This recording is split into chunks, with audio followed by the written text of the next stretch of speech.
ನಿಮ್ಮ ಡಾಕ್ಟರ್ ವಿಶೇಷ ಕಾರ್ಯಕ್ರಮಕ್ಕೆ ಸ್ವಾಗತ. ನಾನು ನಿಶಾ. ಒತ್ತಡದ ಜೀವನ, ಬದಲಾಗುತ್ತಿರುವ ಜೀವನ ಶೈಲಿ, ಜನರಿಗೆ ನೂರಾರು ಆರೋಗ್ಯ ಸಮಸ್ಯೆ. ಯಾವ ಸಮಸ್ಯೆಗೆ ಯಾವ ಚಿಕಿತ್ಸೆ ಅನ್ನೋದೇ ದೊಡ್ಡ ಚಿಂತೆ. ಇಂತಹ ಸಮಸ್ಯೆ ಇರೋರಿಗೆ ಒಂದೇ ವೇದಿಕೆಯಲ್ಲಿ ಸಿಗುತ್ತೆ ಉತ್ತರ. ಇದೇ ಟಿವಿ9ನ ವಿಶೇಷ ಕಾರ್ಯಕ್ರಮ ನಿಮ್ಮ ಡಾಕ್ಟರ್.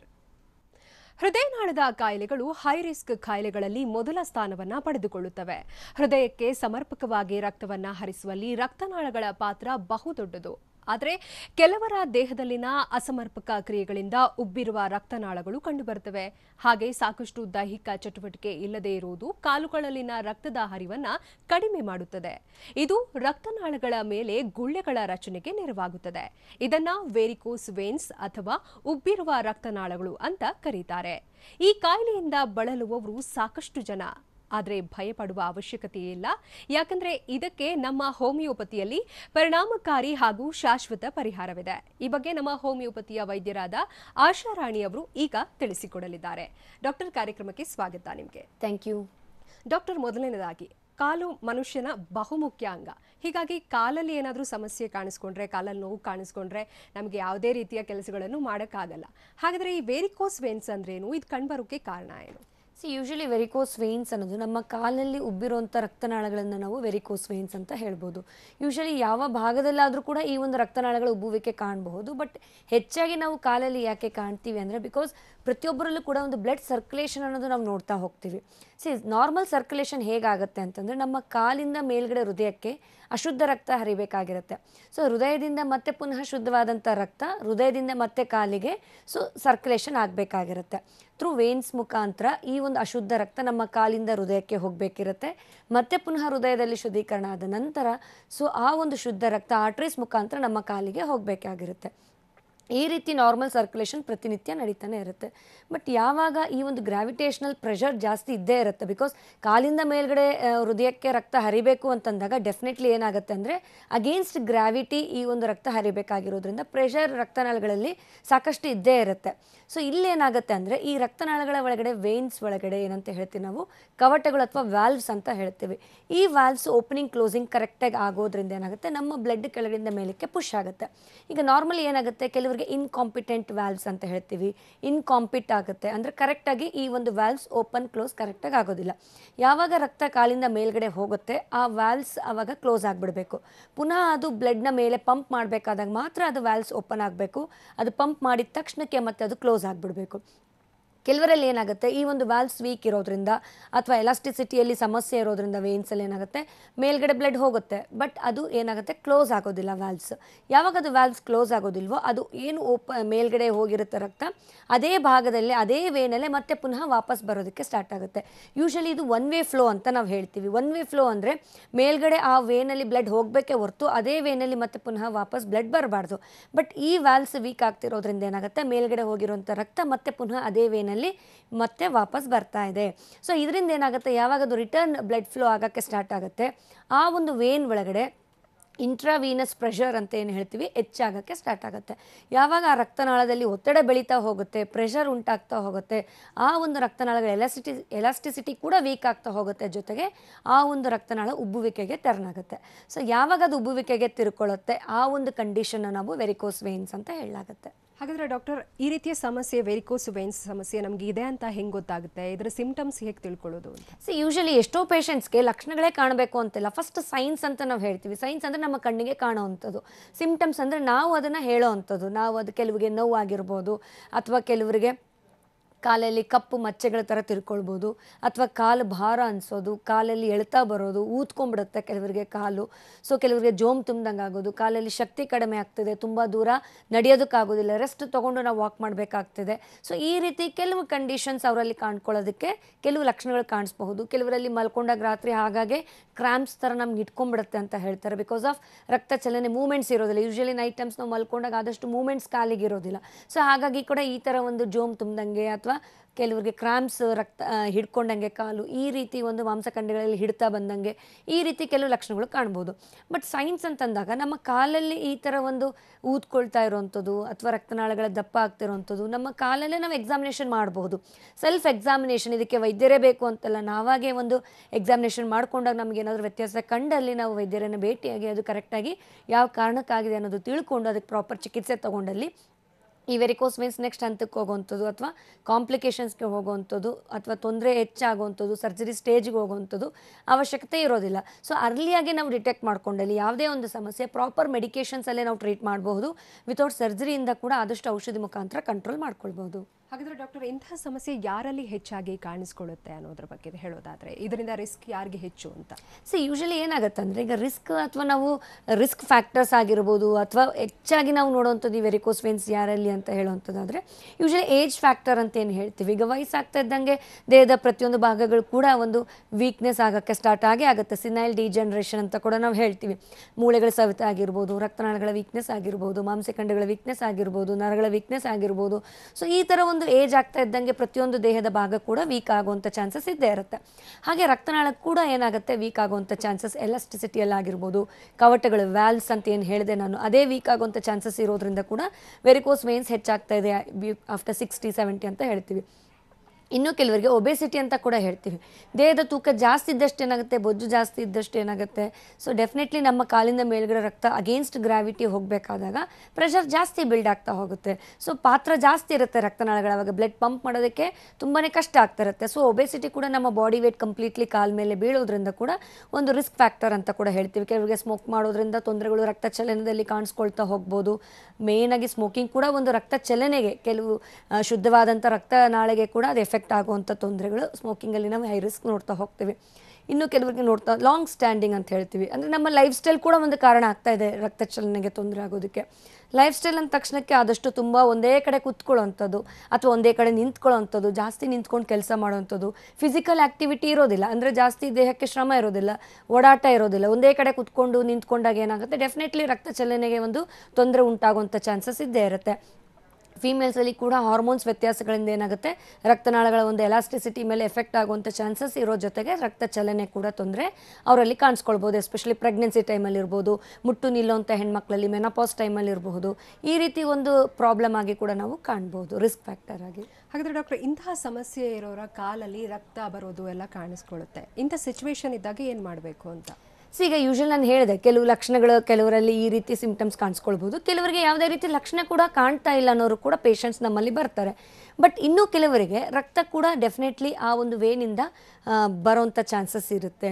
ಸೊ ಯಾವಾಗ ಅಂದರೆ ಕೆಲವರಿಗೆ ಏನಾದರೂ ಸ್ವಲ್ಪ ಆ ವೇನಲ್ಲಿ ಏಟ್ ಆಗಿರುತ್ತೆ ಅಥವಾ ಸ್ವಲ್ಪ ಪಿಂಪಲ್ ಥರ ಆಗುತ್ತೆ, ಏನೋ ಉಜ್ಜಿಬಿಟ್ಟಿರ್ತಾರೆ, ಕೆರ್ಕೊಂಡ್ಬಿಟ್ಟಿರ್ತಾರೆ. ಸೊ ಈ ರೀತಿ ಆದಾಗ ಪ್ರೆಷರ್ ಹಾಕಿದಾಗ ಸ್ವಲ್ಪ ಮಟ್ಟಿಗೆ ಪ್ರೆಷರ್ ಹಾಕೋದು ಕೂಡ ಆ ವೇನ್ ಬರ್ಸ್ಟ್ ಓಪನ್ ಆಗುವಂಥ ಸಾಧ್ಯತೆ ಇರೋದ್ರಿಂದ ಬ್ಲಡ್ ಊಸಿಂಗ್ ಆಗುವಂಥ ಚಾನ್ಸಸ್ ಕೂಡ ಇರುತ್ತೆ ಕೆಲವರಿಗೆ. ಸೊ ಆ ಟೈಮಲ್ಲಿ ತುಂಬ ಬ್ಲಡ್ ಲಾಸ್ ಆಗ್ತಿದೆ ಅಂದಾಗ ನಾವು ಇನ್ನೂ ತಡ ಮಾಡ್ಕೊಳ್ದಲೆ ಮೈಲ್ಡ್ ಪ್ರೆಷರ್ ಆ ಭಾಗದಲ್ಲಿ ನಾವು ಕೈಯಿಂದ ಹಾಕ್ಬಿಟ್ಟು ಮಲ್ಕೊಂಡ್ಬಿಟ್ಟು ಪೇಷಂಟ್ಸು ಆದಷ್ಟು ಕಾಲನ್ನ ಎಲಿವೇಟ್ ಮಾಡಿ ಮಲ್ಕೊಳ್ಬೇಕಾಗತ್ತೆ. ಬಿಕಾಸ್ ಇನ್ನಷ್ಟು ಬ್ಲಡ್ ಲಾಸ್ ಆಗೋದಕ್ಕೆ ನಾವು ಬಿಡಬಾರ್ದು. ಮತ್ತು ಪುನಃ ಸ್ವಲ್ಪ ಬ್ಲಡ್ ಕಡಿಮೆ ಆಗುತ್ತೆ, ಲಾಸ್ ಆಗುವಂಥದ್ದು. ವೈದ್ಯರನ್ನು ಭೇಟಿಯಾಗಿ ಅದಕ್ಕೆ ಏನು ಪ್ರಾಪರ್ ಮ್ಯಾನೇಜ್ಮೆಂಟ್ ತೊಗೊಳ್ಬೇಕು ಅದನ್ನು ಮಾಡಬೇಕಾಗುತ್ತೆ ನಾವು. ಕೆಲವರಿಗೆ ಬ್ಲೀಡಿಂಗ್ ಆಗುವಂಥ ವೆರಿಕೋಸಿಂದ ಕೂಡ ನಾವು ನೋಡ್ತಾ ಹೋಗ್ತೀವಿ.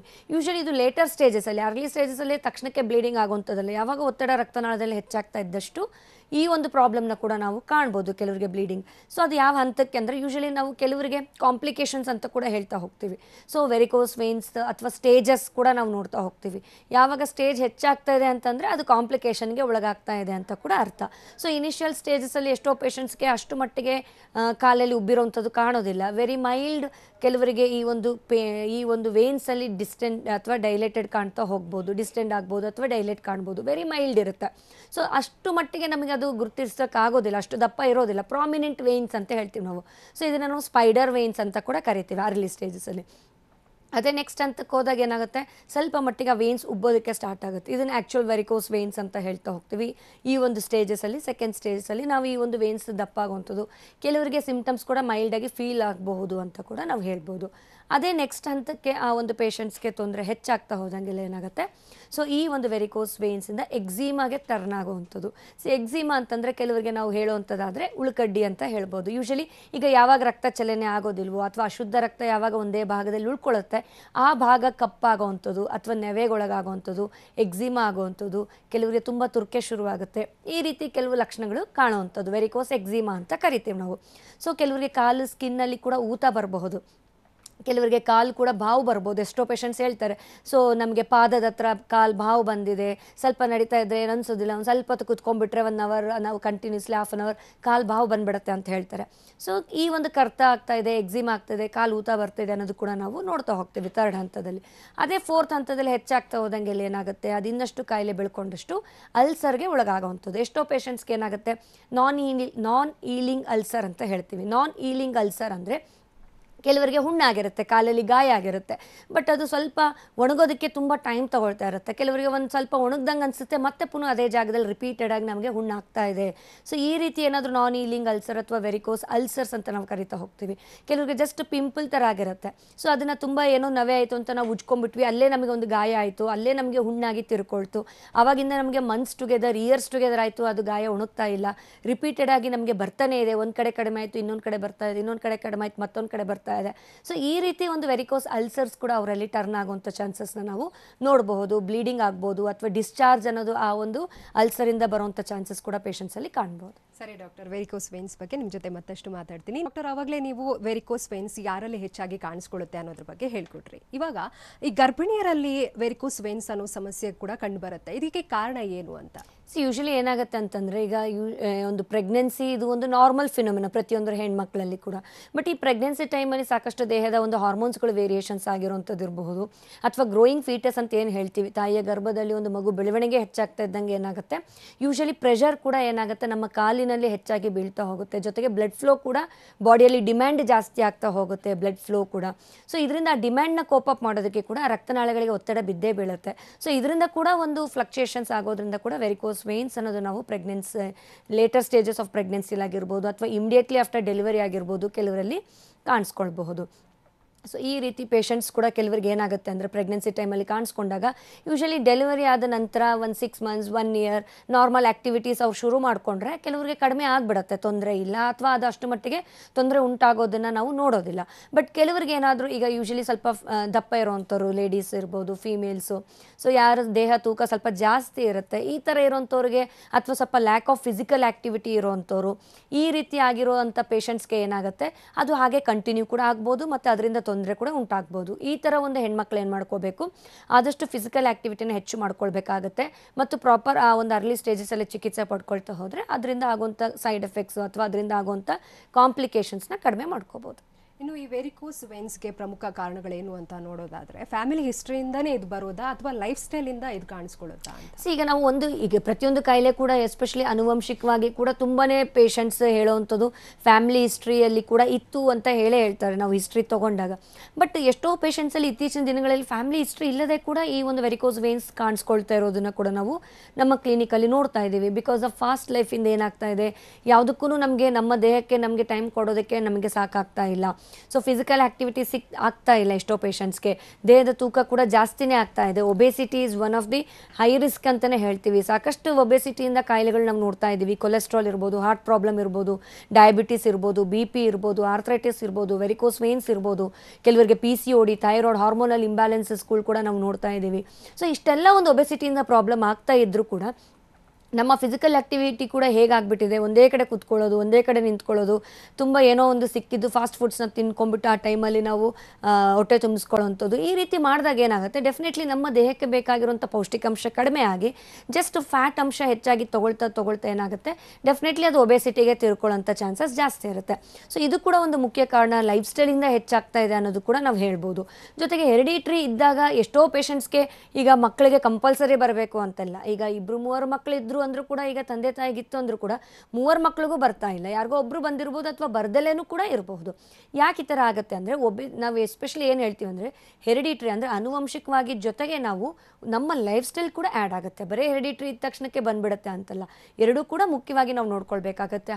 ನಾವು ಆ ಒಂದು ಲೈಫ್ ಸ್ಟೈಲ್ನ ನಾವು ಬ್ಯಾಲೆನ್ಸ್ ಮಾಡ್ಕೊಳ್ತೀವಿ ಅಲಾಂಗ್ ವಿತ್ ಹೆರಿಡಿಟ್ರಿನ ಹೇಗೆ ನಾವು ಅರ್ಲಿ ಸ್ಟೇಜಸಲ್ಲೇ ಕಂಟ್ರೋಲ್ ಮಾಡ್ಕೊಳ್ತೀವಿ ಅನ್ನೋದನ್ನು ನೋಡಬೇಕಾಗುತ್ತೆ. ಇನ್ನು ಡಾಕ್ಟರ್, ಈ ಚಳಿಗಾಲದಲ್ಲಂತೂ ಇಂತಹ ಸಮಸ್ಯೆ ಜಾಸ್ತಿಯಾಗಿ ಕಾಣಿಸ್ಕೊಳ್ಳುತ್ತೆ ಅಂತ ಹೇಳ್ತಾರೆ, ಕಾಲು ನೋವು ಬರೋದು ಅಂತ. ಹಾಗಾದರೆ ಇದಕ್ಕೆ ತೆಗೆದುಕೊಳ್ಬೇಕಾದಂಥ ಮುನ್ನೆಚ್ಚರಿಕೆ ಬಗ್ಗೆ ಹೇಳೋದಾದರೆ? ಯೂಶಲಿ ಚಳಿಗಾಲದಲ್ಲಿ ಏನಾಗುತ್ತೆ, ಬಿಕಾಸ್ ಆಫ್ ಮಸಲ್ ಸ್ಪ್ಯಾಸಮ್ ಇರ್ಬೋದು, ಕಾಂಟ್ರಾಕ್ಷನ್ಸ್ ಇರ್ಬೋದು, ರಕ್ತ ಚಲನೆ ಕರೆಕ್ಟಾಗಿ ಆಗದಲ್ಲೇ ಕೂಡ ಏನಾಗುತ್ತೆ ಜಾಯಿಂಟ್ ಪೇನ್ಗಳು ಜಾಸ್ತಿ ಆಗೋಂಥದ್ದು ಇರ್ಬೋದು, ಮಾಂಸಖಂಡಗಳಿಗೆ ಹಿಡಿತ ಆಗಿರ್ಬೋದು, ಮಸ್ಕ್ಯುಲರ್ ಪೇನ್ಸ್ ಆಗಿರ್ಬೋದು, ಸ್ವಲ್ಪ ಮಟ್ಟಿಗೆ ಇದ್ದೇ ಇರುತ್ತೆ. ಸೊ ಆದಷ್ಟು ನಾವೇನು ಹೇಳ್ತೀವಿ ಅಂದರೆ ದೇಹನ ಬೆಚ್ಚಗೆ ಇಟ್ಕೊಳ್ಳೋಂಥದ್ದು, ವಾಮ್ತ್ ಇಟ್ಕೊಳ್ಳೋಂಥದ್ದು ಮಾಡ್ಕೊಳ್ಳೋದು ತುಂಬ ಉತ್ತಮ. ಯೂಶಲಿ ವೆರಿಕೋಸ್ ವೇನ್ಸ್ ಇರೋರಿಗೆ ಕೆಲವು ಲೈಫ್ ಸ್ಟೈಲ್ ಫಾಲೋ ಹೇಗೆ ಮಾಡಬೇಕು ಅಂದರೆ ಮಲಗಬೇಕಾದಾಗ ಕಾಲೆಡೆಯಲ್ಲಿ ದಿಂಬಿಟ್ಕೊಂಡು ಕಾಲು ಎತ್ತರದಲ್ಲಿ ಇಟ್ಕೊಂಡು ಮಲಗ್ಕೋಬೇಕಾಗತ್ತೆ. ಆದಷ್ಟು ವಾಕಿಂಗ್ ಮಾಡಬೇಕು, ಒಂದೇ ಕಡೆ ಕುತ್ಕೊಳ್ಳೋದು ನಿಂತ್ಕೊಳ್ಳೋದು ಸ್ವಲ್ಪ ಅವಾಯ್ಡ್ ಮಾಡಬೇಕು, ಪೊಸಿಷನ್ನ ಚೇಂಜ್ ಮಾಡುವಂಥದ್ದು ಮಾಡಬೇಕಾಗುತ್ತೆ. ಸ್ವಲ್ಪ ಫಿಸಿಕಲ್ ಆ್ಯಕ್ಟಿವಿಟಿನ ಹೆಚ್ಚು ಮಾಡ್ಕೊಳ್ಬೇಕಾಗತ್ತೆ.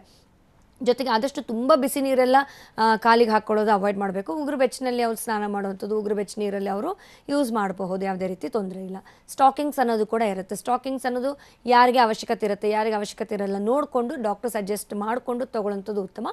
ಈ ಸ್ಟಾಕಿಂಗ್ಸ್ ಹಾಕೋದ್ರಿಂದ ಕೂಡ ಏನಾಗುತ್ತೆ, ಆ ಒಂದು ಡೈಲೇಟೆಡ್ ವೇನ್ಸ್ ಸ್ವಲ್ಪ ಕಂಪ್ರೆಸ್ ಮಾಡಿರೋದ್ರಿಂದ ಸ್ವಲ್ಪ ರಕ್ತ ಚಲನೆ ಆಗೋದಕ್ಕೆ ಹೆಲ್ಪ್ ಆಗುತ್ತೆ. ಕಂಪ್ರೆಷನ್ ಸ್ಟಾಕಿಂಗ್ಸ್ ಅಂತ ಕೂಡ ಹೇಳ್ತೀವಿ ನಾವು. ಸೊ ಯಾರಲ್ಲಿ ಈಗ ಅಲ್ಸರ್ ಸ್ಟೇಜಲ್ಲಿ ಇರ್ಬೋದು, ಕೆಲವರಿಗೆ DVT ಅಂತ ಹೇಳ್ತೀವಿ, ಡೀಪ್ ವೇನ್ ಥ್ರೋಂಬೋಸಿಸ್ ಅಂತ ಹೇಳ್ತೀವಿ, ಆಸ್ ಎ ಕಾಂಪ್ಲಿಕೇಶನ್ ಅಲ್ಲಿ ನಾವು ನೋಡಬಹುದು. ಸೊ ಈ ಥರ ಇದ್ದಾಗ ಆದಷ್ಟು ಅವರಿಗೆ ಲೈಫ್ ಸ್ಟೈಲ್ ಯಾವ ರೀತಿ ಇಟ್ಕೊಳ್ಬೇಕು ಅನ್ನೋದು ಕೂಡ ನಾವು ಹೇಳ್ತಾ ಹೋಗ್ತೀವಿ. ಇನ್ನು ಡಾಕ್ಟರ್, ಈ ಹೋಮಿಯೋಪತಿಯಲ್ಲಿ ವೇರಿಕೋಸ್ ವೇನ್ಸ್ಗೆ ಯಾವ ರೀತಿ ಟ್ರೀಟ್ಮೆಂಟನ್ನು ನೀಡಲಾಗುತ್ತೆ ಅನ್ನೋದ್ರ ಬಗ್ಗೆ ತಿಳಿಸ್ಕೊಡಿ. ಡೆಫಿನೆಟ್ಲಿ, ಯಾಕಂದರೆ ಯಾವುದೇ ಒಂದು ಚಿಕಿತ್ಸೆ ಅಂದ ತಕ್ಷಣಕ್ಕೆ ಫಸ್ಟ್ ನಾವಿಲ್ಲಿ ಮೇನಾಗಿ ಎಷ್ಟೋ ಪೇಷಂಟ್ಸ್ ಎಲ್ಲ ರೀತಿಯಾದಂಥ ಚಿಕಿತ್ಸೆ ತೊಗೊಂಡಿರೋಂಥವ್ರು ಬರ್ಬೋದು, ಅಥವಾ ಕೆಲವು ಶಸ್ತ್ರಚಿಕಿತ್ಸೆಗೆ ಒಳಗಾಗಿರೋಂಥವ್ರು ಕೂಡ ಬರ್ಬೋದು. ಕೆಲವರಿಗೆ ಫಿಟ್ ಇರೋದಿಲ್ಲ ಸರ್ಜರಿಗೆ, ಅಥವಾ ಕೆಲವರಿಗೆ ಇಂಟ್ರೆಸ್ಟ್ ಇರೋದಿಲ್ಲ, ಬೇಡ ಅನ್ನೋದು ಒಂದಿರುತ್ತೆ ಕೆಲವರಿಗೆ. ಸೊ ಈ ರೀತಿ ಇದ್ದಾಗ ಕೂಡ ಡೆಫಿನೆಟ್ಲಿ ಕಂಟ್ರೋಲ್ ಮಾಡ್ಕೊಳ್ಳೋಂಥ ಚಾನ್ಸಸ್ ತುಂಬಾ ಇರುತ್ತೆ. ಕೆಲವು ಲೈಫ್ ಸ್ಟೈಲ್ನ ತಿಳಿಸ್ಕೊಡ್ತೀವಿ. ಬಟ್ DVT ಆ ಥರ ಏನಾದರೂ ಕಾಂಪ್ಲಿಕೇಶನ್ಸ್ ಆದಾಗ ತುಂಬ ಮಟ್ಟಿಗೆ ರಕ್ತ ಹೆಪ್ಪುಗಟ್ಟುವಂಥ ಚಾನ್ಸಸ್ ಇರುತ್ತೆ. ರಕ್ತ ಚಲನೆ ನಮಗೆ ಯಾವಾಗ ಕರೆಕ್ಟಾಗಿ ಆಗೋದಿಲ್ವೋ ಆ ಭಾಗದಲ್ಲಿ ರಕ್ತ ಹೆಪ್ಪುಗಟ್ಟುವಂಥ ಚಾನ್ಸಸ್ ಇದ್ದು DVT ಪ್ರಾಬ್ಲಮ್ ಆಗುವಂಥ ಚಾನ್ಸಸ್ ಇರಬಹುದು.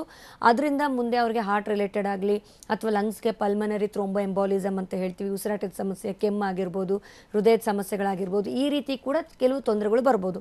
ತುಂಬ ಮಟ್ಟಿಗೆ ಏನಾದರೂ ಕಾಂಪ್ಲಿಕೇಶನ್ಗೆ ಒಳಗಾಗಿತ್ತು, ಪೇಷಂಟ್ಸ್ಗೆ ತುಂಬ ಸರ್ಜರಿ ಅವಶ್ಯಕತೆ ಇತ್ತು ಅಂದಾಗ ಮಾತ್ರ ನಾವು ಸರ್ಜರಿ ಸಜೆಸ್ಟ್ ಮಾಡಲಾಗುತ್ತೆ ಹೊರತು ಆದಷ್ಟು ನಾವು ಅದು ಸರ್ಜರಿನ ತಡೆಗೆಟ್ಕೊಳ್ಬಹುದು. ಪೇಷಂಟ್ಸ್ ಕೂಡ ಅರ್ಲಿ ಸ್ಟೇಜಸಲ್ಲೇ ಕೆಲವು ಲೈಫ್ ಸ್ಟೈಲ್ ಚೇಂಜಸ್ ಮಾಡಿಕೊಂಡು ನಾವಿಲ್ಲಿ ಒಂದು ಚಿಕಿತ್ಸೆ ಕೊಡುವಂಥದ್ದಾದರೆ ಜೆನೆಟಿಕ್ ಕಾನ್ಸ್ಟಿಟ್ಯೂಷನಲ್ ಟ್ರೀಟ್ಮೆಂಟ್ ಅಂತ ಹೇಳಲಾಗುತ್ತೆ. ಇದರಿಂದ ಅವರೊಂದು ರಕ್ತನಾಳಗಳ ಒಂದು ವೀಕ್ನೆಸ್ ಆಗಿರ್ಬೋದು, ಎಲಾಸ್ಟಿಸಿಟಿ ಇಂಪ್ರೂವ್ ಮಾಡೋದಕ್ಕಾಗಿರ್ಬೋದು, ರಕ್ತನಾಳಗಳ ವೀಕ್ನೆಸ್ಸಿಂದ ನಾವು ಅದನ್ನು ಇಂಪ್ರೂವ್ ಮಾಡುವಂಥ ಚಾನ್ಸಸ್ ಕೂಡ ಇರುತ್ತೆ. ಎಸ್ಪೆಷಲಿ ಈ ವೇನ್ಸ್ ಆಗಿರ್ಬೋದು, ವ್ಯಾಲ್ವ್ಸ್ ಆಗಿರ್ಬೋದು, ಎಲಾಸ್ಟಿಸಿಟಿ ಆಗಿರ್ಬೋದು ಮತ್ತು ರಕ್ತ ಚಲನೆ ಕೂಡ ಇಂಪ್ರೂವ್ ಮಾಡುವಂಥ ಔಷಧಿ ಮುಖಾಂತರ ನಾವು ಮಾಡಬಹುದು. ಸೊ ಇದರಿಂದ ಕೆಲವು ಲೈಫ್ ಸ್ಟೈಲ್ನ ಮಾಡಿಕೊಂಡು ಮೇಂಟೈನ್ ಮಾಡ್ಕೊಳ್ತಾ ಹೋದರೆ ಖಂಡಿತವಾಗ್ಲೂ ಅವರಲ್ಲಿ ರಿಸಲ್ಟ್ಸ್ ಕೂಡ ಪಡ್ಕೊಳ್ಬಹುದು. ಜೊತೆಗೆ ಕೆಲವರಿಗೆ ಡಯಾಬಿಟೀಸ್ ಕೂಡ ಇರುತ್ತೆ. ಸೊ ಈ ರೀತಿ BP ಇರೋವಂಥದ್ದು, ಡಯಾಬಿಟೀಸ್ ಇರೋವಂಥದ್ದು, ಬೇರೆ ತೊಂದರೆಗಳು, ಆರೋಗ್ಯದ ಸಮಸ್ಯೆಗಳ ಜೊತೆಗೆ ವೆರಿಕೋಸ್ ವೇನ್ಸ್ ಇದ್ದಲ್ಲಿ ಕೂಡ ನೆಗ್ಲೆಕ್ಟ್ ಮಾಡ್ಕೊಳ್ಬಾರ್ದು. ಬಿಕಾಸ್ ಇನ್ನಷ್ಟು ಸಮಸ್ಯೆ ಹೆಚ್ಚಾಗುವಂಥ ಚಾನ್ಸಸ್ ಜಾಸ್ತಿ ಇರುತ್ತೆ ಮತ್ತು ಪ್ರಾಬ್ಲಮ್ಸ್ ಕೂಡ ಬೇಗ ಜಾಸ್ತಿ ಆಗುವಂಥ ಚಾನ್ಸಸ್ ಇರುತ್ತೆ. ಸೊ ಹಾಗಾಗಿ ನಾವು ಆದಷ್ಟು ಅರ್ಲಿಯಾಗಿ ಚಿಕಿತ್ಸೆ ತೊಗೊಂಡು ಇದನ್ನು ಮೇಂಟೈನ್ ಮಾಡಿಕೊಂಡ್ರೆ ಈ ಒಂದು ಕಾಂಪ್ಲಿಕೇಶನ್ಸ್ನ ಕೂಡ ಹೋಮಿಯೋಪತಿ ಮೆಡಿಕೇಶನ್ಸಿಂದ ಕಂಟ್ರೋಲ್ ಮಾಡ್ಕೋಬಹುದು. ಕಾಲರ್ ರೆಡಿ ಇದ್ದಾರೆ, ವೈಟ್ ಫೀಲ್ಡಿಂದ ಮುನಿರಾಜು ಅಂತೇಳಿ. ಮುನಿರಾಜು ನಮಸ್ತೆ. ಮುನಿರಾಜು, ನನ್ನ ಧ್ವನಿ ಕೇಳಿಸ್ತಾ ಇದೆಯಾ ನಿಮಗೆ?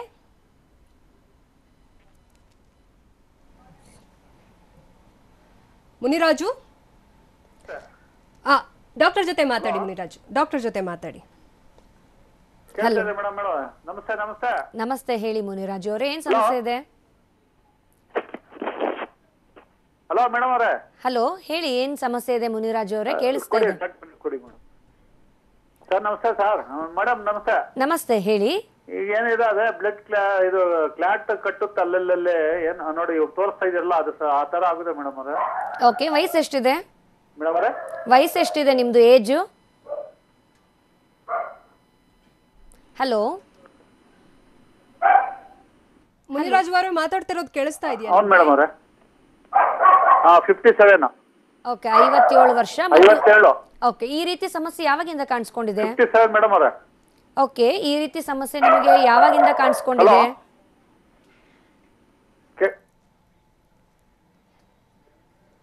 ಸರಿ ಮುನಿರಾಜು ಅವರೇ, ವಾಯ್ಸ್ ಬ್ರೇಕ್ ಆಗ್ತಾ ಇದೆ. ಡಾಕ್ಟರ್, ಹೋಮಿಯೋಪತಿಯಲ್ಲಿ ಚಿಕಿತ್ಸೆ ತೆಗೆದುಕೊಳ್ಳೋದ್ರಿಂದ ಎಷ್ಟು ದಿನ ಬೇಕಾಗ್ಬೋದು ಈ ರೀತಿಯ ಪ್ರಾಬ್ಲಮ್ ಸಾಲ್ವ್ ಆಗಕ್ಕೆ ಅಂತ? ಯಾವುದೇ ಒಂದು ಚಿಕಿತ್ಸೆ ಕೂಡ ಫಿಕ್ಸ್ಡ್ ಅನ್ನೋದು ಯಾರಲ್ಲೂ ಕೂಡ ಖಂಡಿತವಾಗ್ಲೂ ಹೇಳೋದಕ್ಕೆ ಕಷ್ಟ ಆಗುತ್ತೆ. ಬಿಕಾಸ್ ಅವರ ಲೈಫ್ ಸ್ಟೈಲ್ ಆಗಿರ್ಬೋದು, ಅವರ ಏಜ್ ಫ್ಯಾಕ್ಟರ್ ಆಗಿರ್ಬೋದು, ಅವರ ಹೆರಿಡಿಟ್ರಿ ಅನುವಂಶಿಕವಾಗಿ ಆಗಿರ್ಬೋದು, ಅವರ ಒಂದು ಒತ್ತಡ, ಕೆಲಸದ ಒತ್ತಡ ಇರಬಹುದು, ಅಥವಾ ಈವನ್ ಒಬೆಸಿಟಿ ಕೂಡ ಒಂದು ನಾನು ಹೇಳಿದೆ ಕಾರಣ ಆಗಿರ್ಬೋದು. ಇವೆಲ್ಲ ಒಬ್ಬೊಬ್ಬರ ದೇಹಕ್ಕೆ ಒಂದೊಂದು ರೀತಿಯಾದಂಥ ಡಿಫರ್ ಆಗೇ ಆಗುತ್ತೆ. ಜೊತೆಗೆ ಮೇಯ್ನಾಗಿ ಇಲ್ಲಿ ಕೊಡುವಂಥದ್ದು ಔಷಧಿ ಜೆನೆಟಿಕ್ ಕಾನ್ಸ್ಟಿಟ್ಯೂಷನಲ್ ಟ್ರೀಟ್ಮೆಂಟ್, ಅಂದರೆ ಅವರ ದೇಹಕ್ಕೆ ಅನುಗುಣವಾಗಿ ದೈಹಿಕ ಮತ್ತು ಮಾನಸಿಕಕ್ಕೆ ಎರಡಕ್ಕೂ ಹೊಂದಿಕೊಳ್ಳೋ ಹಾಗೆ ಚಿಕಿತ್ಸೆ ಇರೋದ್ರಿಂದ ಸೊ ಡೆಫಿನೆಟ್ಲಿ ಕಾಲಾವಕಾಶ ಅನ್ನೋದು ಪ್ರತಿಯೊಂದು ಸ್ಟೇಜಿಗೂ ಒಂದೇ ರೀತಿ ತಗೊಳುತ್ತೆ ಅಂತ ಹೇಳೋಕ್ಕಾಗೋದಿಲ್ಲ. ಜೊತೆಗೆ ಕೆಲವು ಅರ್ಲಿ ಸ್ಟೇಜಸ್ಸಲ್ಲೇ ಬಂದಾಗ ನಾವು ಆದಷ್ಟು ಶಾರ್ಟ್ ಡ್ಯೂರೇಷನಲ್ಲಿ ಕೂಡ ಅವ್ರಿಗೆ ಹೆಲ್ಪ್ ಮಾಡ್ಬೋದು. ಇದೆಲ್ಲ ವೆರಿಕೋಸ್ ವೇನ್ಸ್ ಅನ್ನೋದು ದೀರ್ಘಕಾಲ ಕಾಯಿಲೆ ಅಂತ ಹೇಳ್ತೀವಿ, ಅಥವಾ ಲೈಫ್ ಲಾಂಗ್ ಪ್ರಾಬ್ಲಮ್ ಅನ್ನೋದು ಕೂಡ ಎಷ್ಟೋ ಪೇಷಂಟ್ಸ್ಗೆ ಗೊತ್ತಿರುತ್ತೆ. ಈ ಥರ ದೀರ್ಘಕಾಲ ಕಾಯಿಲೆ ಅಥವಾ ಲೈಫ್ ಲಾಂಗ್ ಪ್ರಾಬ್ಲಮ್ ಇರೋದ್ರಿಂದ ಎಲ್ಲರಿಗೂ ತಕ್ಷಣಕ್ಕೆ ಇಂಪ್ರೂವ್ಮೆಂಟು ಸಿಗಬೇಕು, ತಕ್ಷಣಕ್ಕೆ ನಮಗೆ ಊತ ಕಡಿಮೆ ಆಗಿಬಿಡಬೇಕು ಅನ್ನೋದು ಖಂಡಿತವಾಗ್ಲೂ ಕಷ್ಟ ಆಗುತ್ತೆ. ಸೊ ಅವರಕ್ಕೆ ನಾವು ಎಷ್ಟು ಮಟ್ಟಿಗೆ ಅವ್ರ ದೇಹಕ್ಕೆ ನಾವು ಇಂಪ್ರೂವ್ಮೆಂಟ್ಸ್ ಕೊಡ್ಬೋದು ಅಷ್ಟರವರೆಗೂ ನಾವು ಪ್ರಯತ್ನ ಮಾಡ್ಬೋದು. ಸಾಕಷ್ಟು ಜನರಲ್ಲಿ ಈ ಒಂದು ಕಾಲು ಊತ ಇರ್ಬೋದು, ಸ್ಕಿನ್ ಕಪ್ಪಾಗ್ತಿರೋದಿರ್ಬೋದು, ಅಲ್ಸರ್ ಆಗಿರ್ಬೋದು, ನಾನು ಹೇಳಿದೆ ಇದೆಲ್ಲ ಕೂಡ ಇಂಪ್ರೂವ್ಮೆಂಟ್ ಆಗ್ತಿದೆ, ಕಪ್ಪಾಗಿರೋದು ನಮಗೆ ಕಡಿಮೆ ಆಗ್ತಿದೆ ಅಥವಾ ಹುಣ್ಣಾಗಿರೋದು ನಮಗೆ ಮಾಯ್ತಾ ಇದೆ ಅನ್ನೋದು ಸಾಕಷ್ಟು ಪೇಷಂಟ್ಸ್ ಹೇಳ್ತಾರೆ. ಸೊ ಈ ರೀತಿ ಒಂದು ಪೇನು ಎಳೆತ ಸಿಂಪ್ಟಮೆಟಿಕಲಿ ಕೂಡ ತುಂಬಾ ಆರಾಮಾಗಿದ್ದೀವಿ, ನಾವು ಈಗ ಎಲ್ಲ ರೀತಿಯಾದಂಥ ಕೆಲಸ ಮಾಡ್ಕೊಳ್ಬೋದು, ಓಡಾಟ ಮಾಡ್ಬೋದು ನಾವು ಅನ್ನೋದು ಕೂಡ ಪೇಷಂಟ್ಸ್ ಹೇಳ್ತಾರೆ. ಸೊ ಈ ಒಂದು ಪೇಷಂಟ್ಸ್ಗೆ ಯಾವ ಹಂತದಲ್ಲಿ ಬರ್ತಾರೆ, ಒಂದೊಂದು ಹಂತಕ್ಕೂ ಮತ್ತು ಅವರ ಒಂದು ಏಜ್ ಫ್ಯಾಕ್ಟರ್, ಅವರ ಒಂದು ಲೈಫ್ ಸ್ಟೈಲ್ ಫ್ಯಾಕ್ಟರ್ ಪ್ರತಿಯೊಂದು ಕೇಸಲ್ಲಿ ನಮಗೂ ಗೊತ್ತಾಗುತ್ತೆ. ಸೊ ಆ ಒಂದು ಅವರ ಒಂದು ಕೇಸ್ ಕಂಪ್ಲೀಟ್ ಹಿಸ್ಟ್ರಿ ತಗೊಂಡ ನಂತರ ಎಷ್ಟು ಮಟ್ಟಿಗೆ ಕಾಲಾವಕಾಶ ಬೇಕಾಗ್ಬೋದು ಒಂದು ಅಂದಾಜಾಗಿ ಅಂತ ಹೇಳಿದಾಗ ಸೊ ಅವ್ರಿಗೂ ಕೂಡ ಗೊತ್ತಾಗುತ್ತೆ ಎಷ್ಟು ಮಟ್ಟಿಗೆ ಇಂಪ್ರೂವ್ಮೆಂಟ್ ಕಂಡಿದೆ, ಮುಂದೆ ಇನ್ನೂ ಬೇಕಿತ್ತಂದ್ರೂ ಕೂಡ ತೊಗೋಬೋದು ಪೇಷಂಟ್ಸು. ಸೊ ಅವರ ಒಂದು ದೇಹಕ್ಕೆ ಅನುಗುಣವಾಗಿ ಕೊಡ್ತಾ ಇರೋದ್ರಿಂದ ಡೆಫಿನೆಟ್ಲಿ ತಾತ್ಕಾಲಿಕವಾಗಿ ಅಷ್ಟೇ ಅಲ್ಲ, ಇದು ತಾತ್ಕಾಲಿಕವಾಗಿ ಬರೀ ನೋವು ಕಮ್ಮಿ ಆಯಿತು ಮತ್ತು ಪುನಃ ಅದೇ ರೀತಿ ತೊಂದರೆ ಆಗ್ತಾ ಇದೆ ಅನ್ನೋದು ಅಲ್ಲ. ಸೊ ಇದು ಒಂದು ಜನರಲ್ ಕಂಪ್ಲೀಟಾಗಿ ಅವರೊಂದು ವೆಲ್ ಬೀಯಿಂಗ್ನ ನಾವು ಇಂಪ್ರೂವ್ಮೆಂಟ್ ಮಾಡುವಂಥದ್ದು. ಇನ್ನು ವೆರಿಕೋಸ್ ವೇನ್ಸ್ ಇರೋರು ಎಷ್ಟೋ ಜನ ಆಪರೇಷನ್ ಕೂಡ ಮಾಡಿಸ್ಕೋತಾರೆ, ಆದರೆ ಈ ಆಪರೇಷನ್ ಮಾಡಿಸ್ಕೊಡೋದ್ರಿಂದ ಆ ಸಮಸ್ಯೆಯನ್ನು ಕಂಪ್ಲೀಟ್ ಆಗಿ ನಿವಾರಣೆ ಆಗಲ್ಲ ಅನ್ನೋದು ಯಾಕೆ ಅಂತ? ಕೆಲವರಲ್ಲಿ ಏನಾಗುತ್ತೆ, ಯಾಕಂದರೆ ಸಾಕಷ್ಟು ವೇನ್ಸ್ಗಳನ್ನ ನಾವು ಕಾಲಲ್ಲಿ ನೋಡ್ತಾ ಹೋಗ್ತೀವಿ ಮತ್ತು ನಮ್ಮ ಒಂದು ದಿನನಿತ್ಯ ಕೆಲಸ ಅದೇ ರೀತಿ ಇದ್ದೇ ಇರುತ್ತೆ. ನಾವೀಗ ಆಪ್ರೇಷನ್ ಮಾಡಿಸ್ಕೊಂಡ್ರು ಮತ್ತೆ ಪುನಃ ಒಂದು ವೇನ್ ಎರಡು ವೇನ್ನ ನಮಗೆ ಏನಾಗಿದೆ ತೊಂದರೆ ಅದನ್ನು ನಾವು ರೆಕ್ಟಿಫೈ ಮಾಡ್ಕೊಳ್ತಾ ಹೋಗ್ಬೋದೇ ಹೊರತು ಮತ್ತೆ ಇನ್ನೊಂದು ರಕ್ತನಾಳಗಳಿಗೆ ಎಫೆಕ್ಟ್ ಆಗ್ಬೋದು, ಇನ್ನೊಂದು ರಕ್ತನಾಳಗಳು ವೀಕ್ ಆಗ್ಬೋದು, ಮತ್ತೆ ಪುನಃ ಒತ್ತಡ ಆಗ್ತಾನೆ ಇರ್ಬೋದು.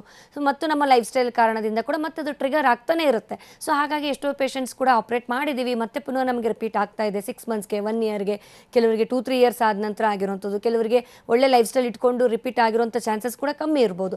ಬಟ್ ಯಾವ ಒಂದು ಪೇಷಂಟ್ಸ್ಗೆ ಆಗ್ತಾಯಿದೆ ಅನ್ನೋದು ಒಂದು ವೇಳೆ ಅದು ರಿಪೀಟೆಡ್ ಆಗ್ತಾ ಇದ್ದರೆ ಆದಷ್ಟು ಮತ್ತೆ ಆಪ್ರೇಟ್ ಮಾಡೋದ್ರಿಂದ ಮತ್ತಷ್ಟು ಕಾಲಿನ ಶಕ್ತಿ ಕಳ್ಕೊಳ್ಳೋಂಥ ಚಾನ್ಸಸ್ ಇರುತ್ತೆ. ಹಾಗಾಗಿ ಈಗ ಒಮ್ಮೆ ಒಂದು ಸತಿ ಮಾಡಿಸಿದ್ರು ಕೂಡ ಮತ್ತೆ ರಿಪೀಟೆಡ್ ಆಗ್ತಾ ಇದೆ ಅನ್ನೋರು, ಈ ಥರ ಒಂದು ತೊಂದರೆ ಇರೋರು ಖಂಡಿತವಾಗ್ಲೂ ಒಮ್ಮೆ ಈ ಒಂದು ಚಿಕಿತ್ಸೆ ನೀವು ಪ್ರಯತ್ನ ಮಾಡ್ಕೋಬಹುದು. ಜೊತೆಗೆ ರಿಪೀಟೆಡ್ ಆಗಿ ಸರ್ಜರಿ ಆಗೋದ್ರಿಂದ ಕೂಡ ಮತ್ತೆ ಪುನಃ ಕಾಲಲ್ಲಿ ಶಕ್ತಿ ಕೂಡ ಕಡಿಮೆ ಆಗೋದ್ರಿಂದ ಮತ್ತೆ ಪೇನ್ಗಳು ಜಾಸ್ತಿ ಆಗುವಂಥ ಚಾನ್ಸಸ್ ಕೂಡ ಹೆಚ್ಚಿರುತ್ತೆ.